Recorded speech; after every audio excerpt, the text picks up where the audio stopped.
A mysterious African man walked into one of the banks in Dubai. He's not just any visitor, he has an unbelievable plan with smooth talk and an air of mystery.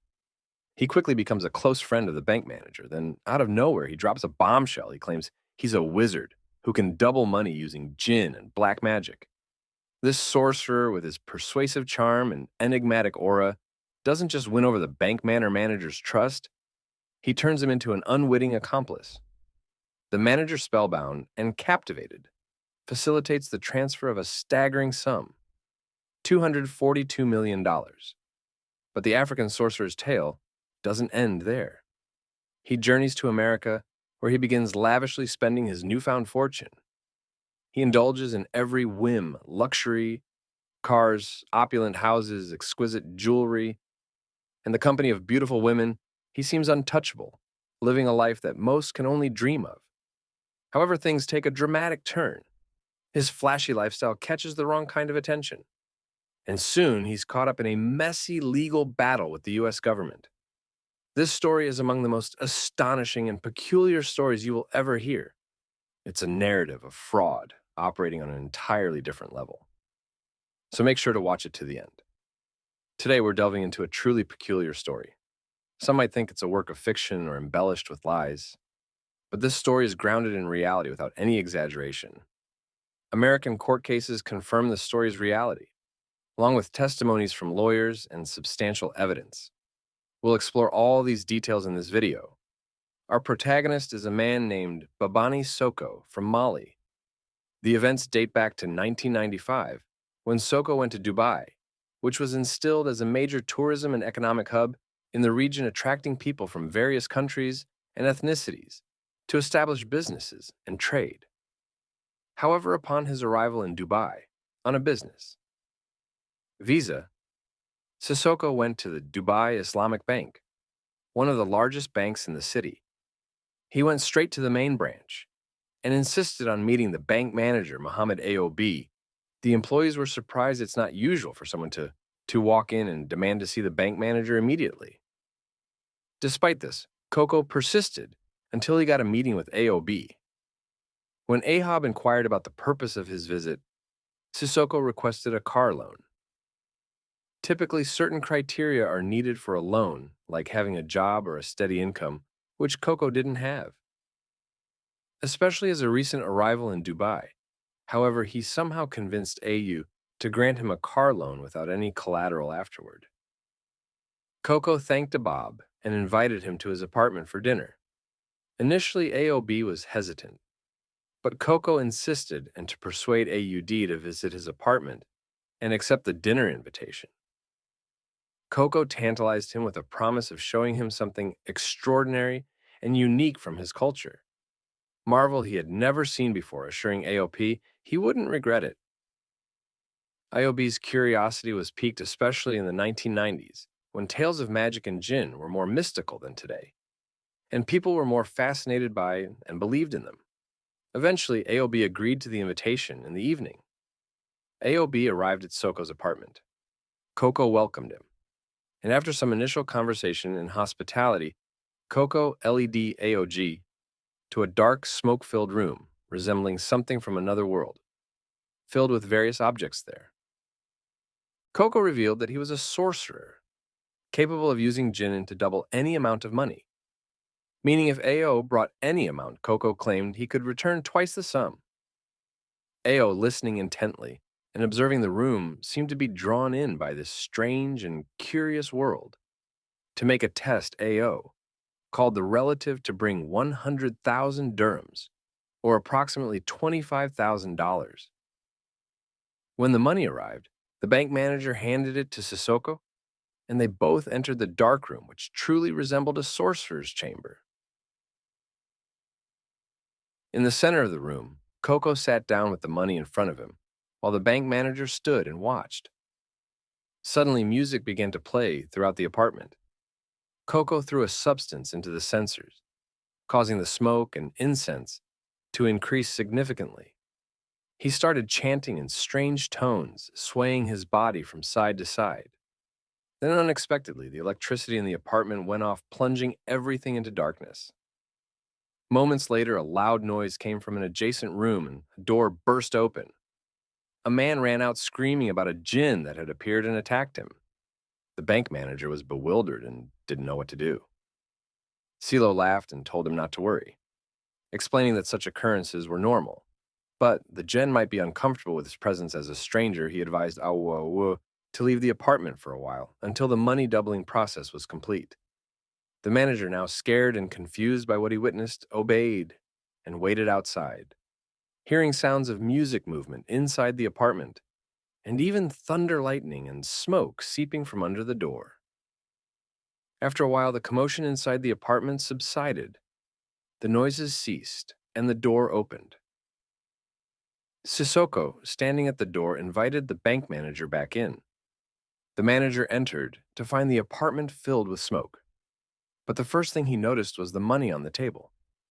Coco pointed to the cash and told the manager, "Here is your money doubled. You gave me 100,000, and now it's 200,000."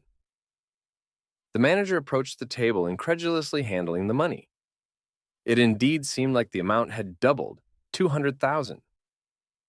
Precisely twice what he had given Soka. At this moment, the bank manager Mohammed Aob was utterly convinced by the ACT.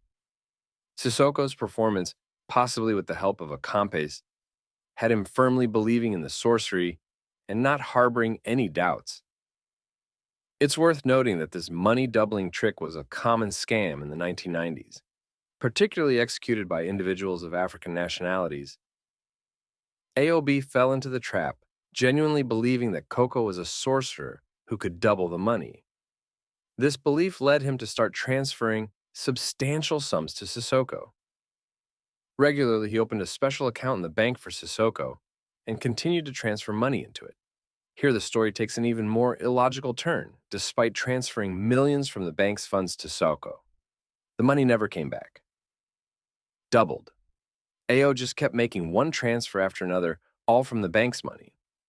In the period between 1995 and 1998, the bank manager executed a staggering 183 transfer operations to Sissoko's accounts.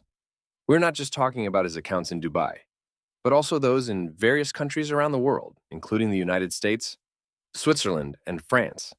The total of these transfers reached an astonishing $242 million.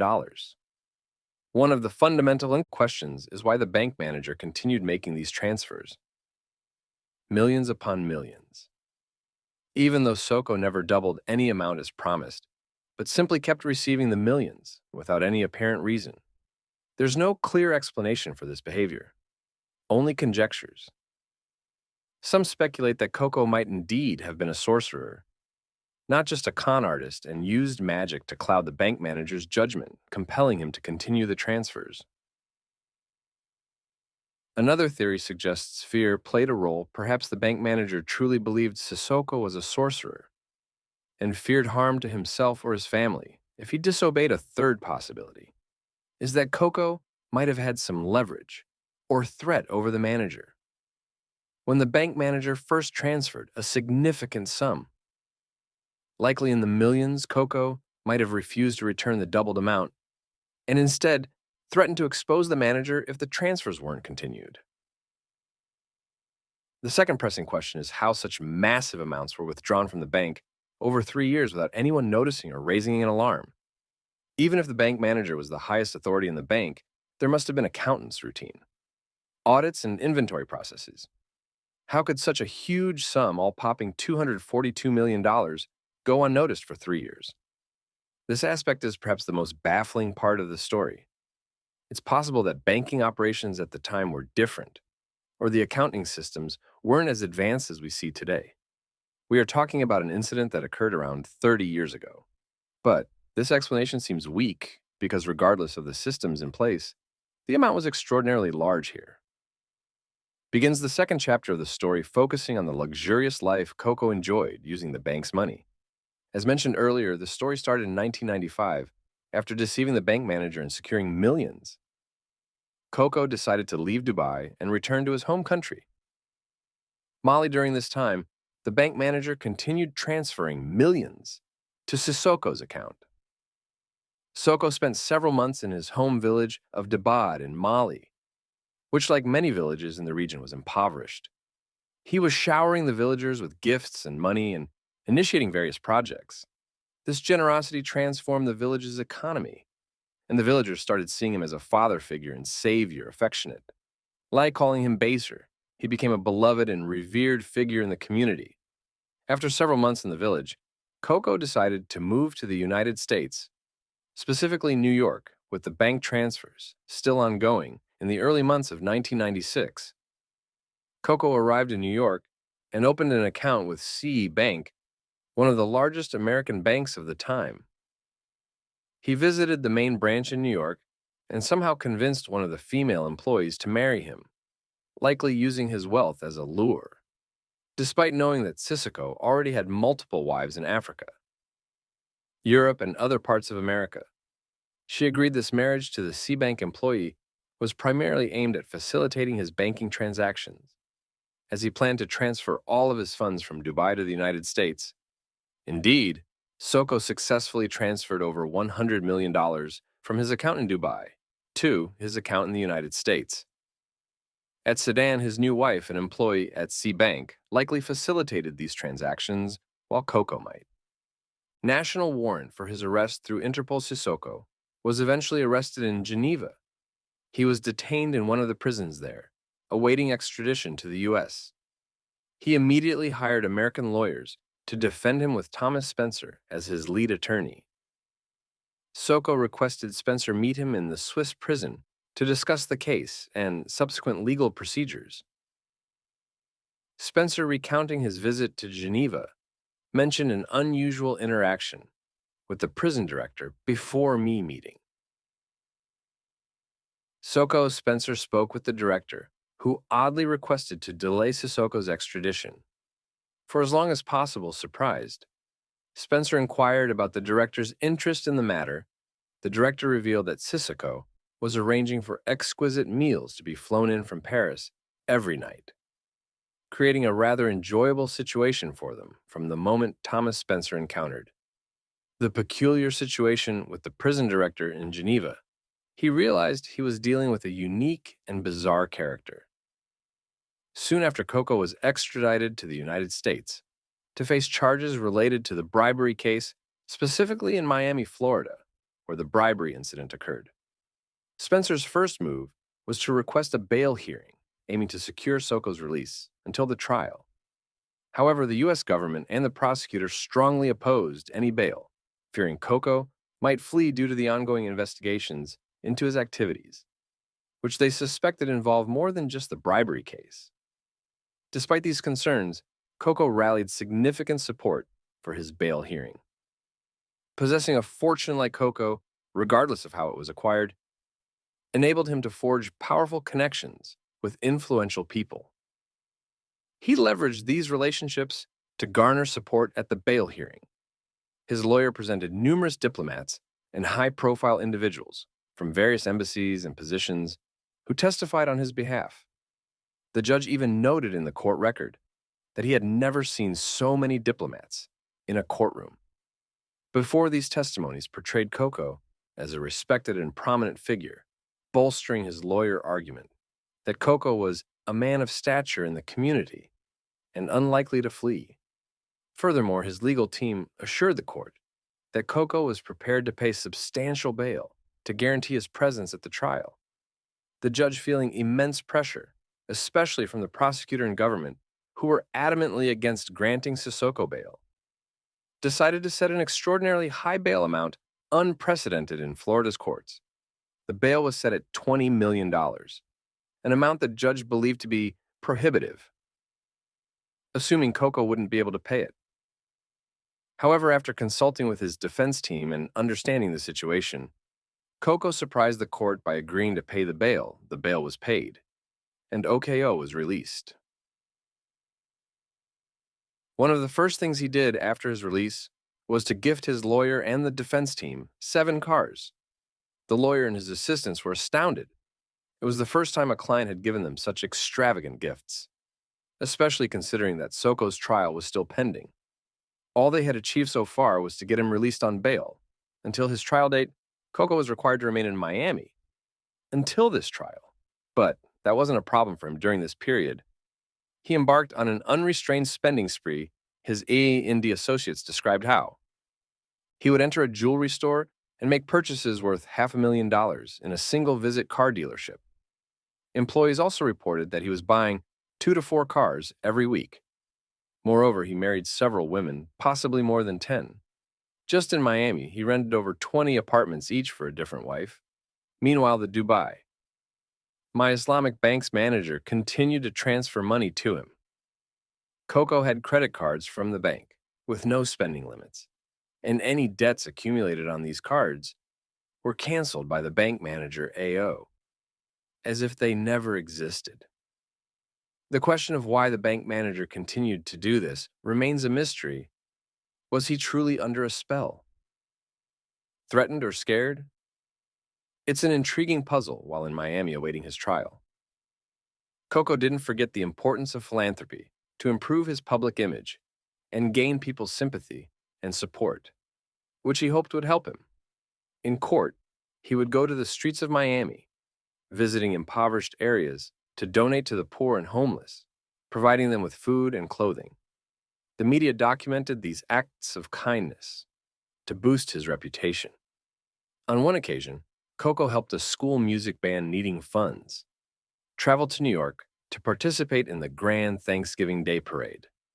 He donated $300,000 to the band, much more than they required for the trip. In gratitude, the band performed a special musical piece for him to express their appreciation.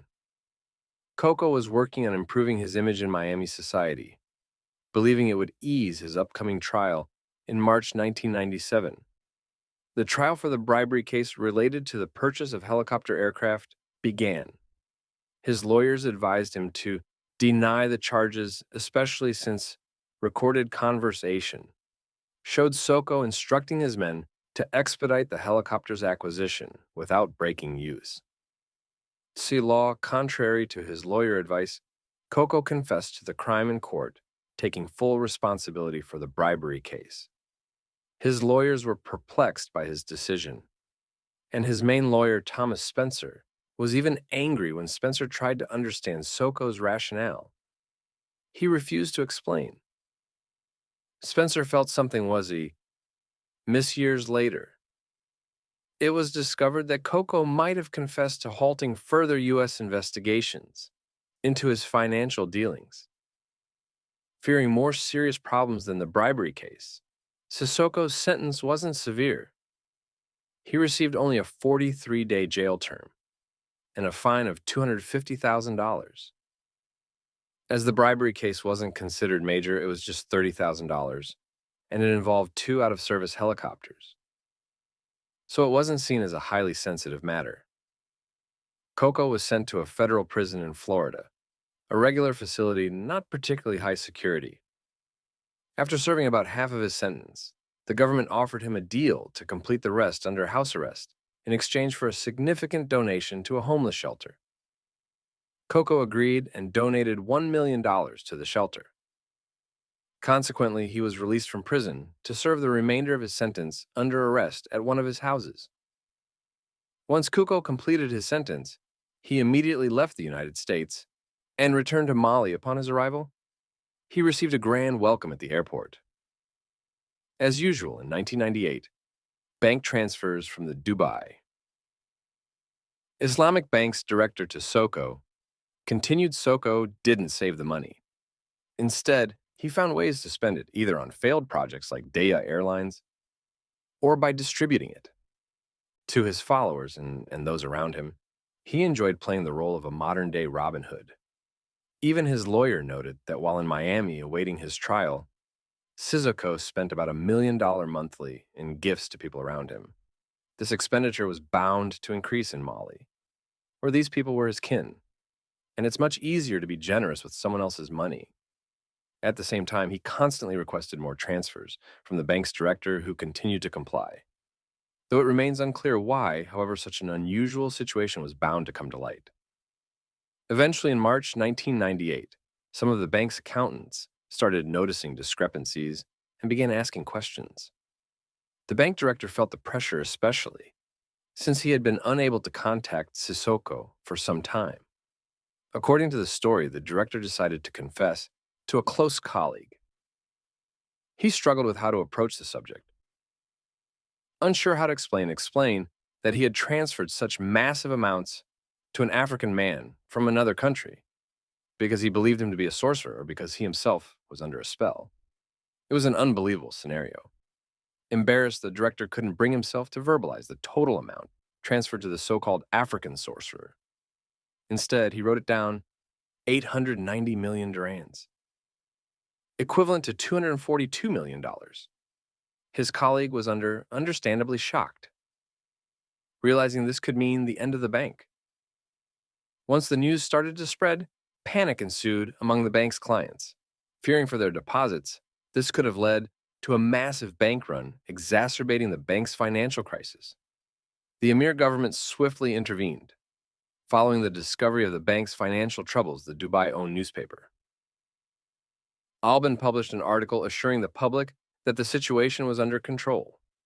The Emir government and the central bank guaranteed the safety of all deposits at Dubai Islamic Bank, crucial to preventing panic and mass withdrawals. The article also mentioned that an investigation was underway and that Dubai Islamic Bank's director, Mohammed Aob, along with two of his associates, had been detained for embezzling funds, ranging between 200 to 500 million. Most of the loss was borne by the bank's owners, as it was a private institution on the brink of collapse, until the government's intervention in exchange for this rescue. A significant share of the bank became government-owned. Details of the court proceedings against the director and his associates are sparse. But according to the article, 17 people were sentenced to 3 years in prison. These defendants were of various nationalities, mostly bank employees, which somewhat explains how such large sums could be embezzled. Whether these employees benefited from their complicity or remains unknown. The article confirmed the total embezzled amount attributed to the bank's director, Mohammed Aob, was over 890 million dirham. As for Coco, he was also among the 17, sentenced, receiving a verdict in absentia as he remained in MLI. All defendants were handed only 3-year sentences in 1999. Dubai Islamic Bank filed a lawsuit against C-Bank in the U.S., accusing it of accepting large transactions without proper procedures. The bank demanded compensation of $151 million, but it appears that Citibank ended up paying no damages. Lawyers appointed by Dubai Islamic Bank in the U.S. investigated the transfers to determine where the money went. They concluded that Mohammed Aob, the director of Dubai Islamic Bank, and his associates did not benefit financially from any of the transferred funds, which all went to CIS. This baffling situation brought us back to the question, why did the bank director authorize all these transfers? As for Sissoko, Interpol, the international police organization, issued an arrest warrant in his name, meaning he would likely be arrested if he traveled anywhere. Thus, he remained in Mali, which doesn't have extradition treaties with other countries, and to further protect himself, Coco became a diplomat. He ran for parliament in 2002, won the elections due to his popularity, and became a member of the Melon Parliament, thereby acquiring diplomatic immunity. He believed this would protect him, even if he traveled abroad. However, over the years, Soko's fortune dwindled due to his excessive spending, leading to a significant decrease in his popularity. He lost the 2014 elections, his parliamentary seat, and his diplomatic immunity as well. Sissoko then returned to his small, remote village of Deya and lived there for the rest of his life. In 2018, a BBC reporter managed to reach Dub, find Soko's house, and convinced him to participate in an interview, the only one he ever gave. Unfortunately, Soko's interview wasn't very enlightening and failed to answer the intriguing questions we had. Coco didn't speak much and didn't provide clear details about the whole affair. The key takeaway from the interview was Soko's admission of once possessing a vast fortune, claiming at one point to have had a capital of $400 million. However, he only embezzled $242 million from the bank. Where did the additional millions come from? There are two possibilities. Either Coco exaggerated his wealth, or he was involved in other unknown scams. Many lean towards the latter in doubt that the Dubai is Islamic bank scam was his only operation. When asked about the current whereabouts of the money, Sissoko simply said he had spent it all. When the interviewer questioned him about the Dubai Islamic Bank case, he evaded the topic, almost denying it, and stating that his only interaction with the bank was for a car loan regarding the $242 million and the use of magic. He laughed it off, denying everything and stating that if he were a wizard, he wouldn't need to rob a bank. He suggested that the bank should explain how such a huge sum disappeared from their accounts.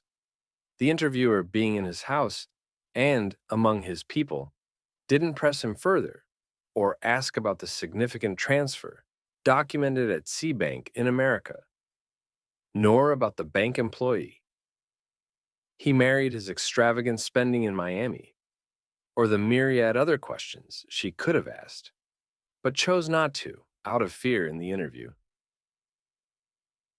Ciso made a revealing statement about his character, saying, "One can never have enough money today. You spend 10 million tomorrow, you want 20 million.